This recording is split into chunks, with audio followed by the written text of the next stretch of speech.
Hi friends, ഇന്ന് നമ്മൾ ഉണ്ടാക്കാൻ പോകുന്നത് നാടൻ സ്രാവ് കറിയാണ്. അപ്പോൾ അതിനായിട്ട് ആവശ്യമുള്ള ഇൻഗ്രീഡിയൻസ് എന്തൊക്കെയാണെന്ന് നോക്കാം. സ്രാവ് 1 കപ്പ്, തേങ്ങ ചിരവിയത് 1 കപ്പ്, പുളിവെള്ളം, മുളക് പൊടി, മഞ്ഞൾപ്പൊടി, ചെറിയുള്ളി, പച്ചമുളക്, തക്കാളി, ഇഞ്ചി, ചുവന്ന മുളക്, കറിവേപ്പില, ഉലുവ, ജീരകം, കടുക്. ആദ്യം തന്നെ നമുക്ക് തേങ്ങ അരച്ചെടുക്കാം. അതിനായിട്ട് തേങ്ങയിലേക്ക് ചെറിയുള്ളിയും ജീരകവും കുറച്ച് മഞ്ഞൾപ്പൊടിയും ഇട്ട് കൊടുക്കാം. എന്നിട്ട് നന്നായിട്ട് അരച്ചെടുക്കാം.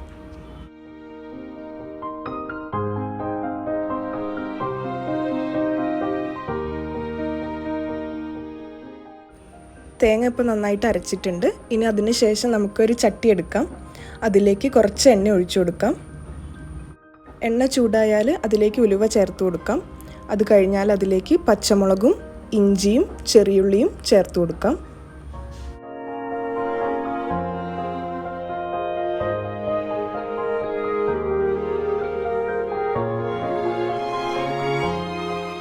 ചെറിയുള്ളിയൊക്കെ ഒന്ന് കുക്കായി കഴിഞ്ഞാൽ അതിലേക്ക് നമുക്ക് തക്കാളി ചേർത്ത് കൊടുക്കാം.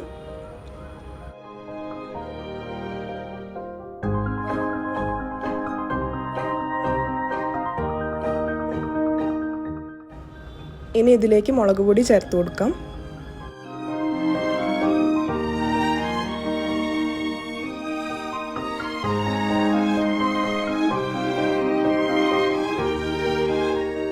അടുത്തതായിട്ട് നമുക്ക് ചേർക്കാനുള്ളത് കുറച്ച് മഞ്ഞൾപ്പൊടിയാണ്.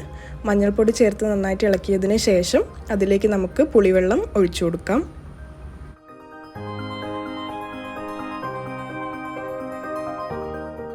പുളിവെള്ളം ഒന്ന് തിളച്ച് വരുമ്പോൾ നമുക്ക് നമ്മൾ നേരത്തെ അരച്ച് വെച്ച പേസ്റ്റ് ഒഴിച്ചു കൊടുക്കാം.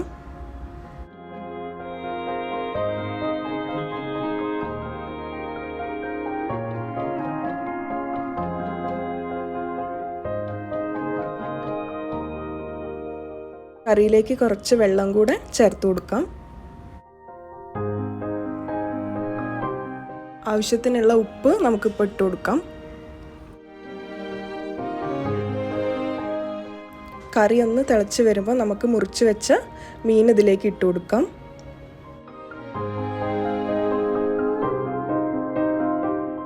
കറി നന്നായിട്ട് തിളച്ച് നമ്മുടെ ഫിഷൊക്കെ കുക്കായി കഴിഞ്ഞാൽ അതിലേക്ക് കുറച്ച് കറിവേപ്പില കൂടെ ചേർത്തൊന്ന് ഇളക്കിയിട്ട് നമുക്ക് ഗ്യാസ് ഓഫ് ചെയ്യാം. ഇനി വേറൊരു ചട്ടിയിൽ നമുക്ക് കുറച്ച് എണ്ണ ഒഴിച്ചു കൊടുക്കാം. അതിലേക്ക് ആവശ്യത്തിനുള്ള കടുക് ഇട്ട് കൊടുക്കാം.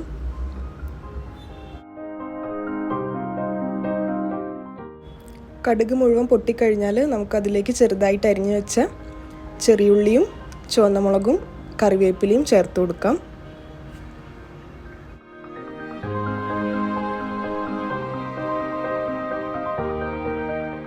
ഇതൊരു 2 മിനിറ്റ് നന്നായിട്ട് ഫ്രൈ ചെയ്തതിന് ശേഷം നമുക്കത് കറീൻ്റെ മുകളിൽ ഒഴിച്ചു കൊടുക്കാം.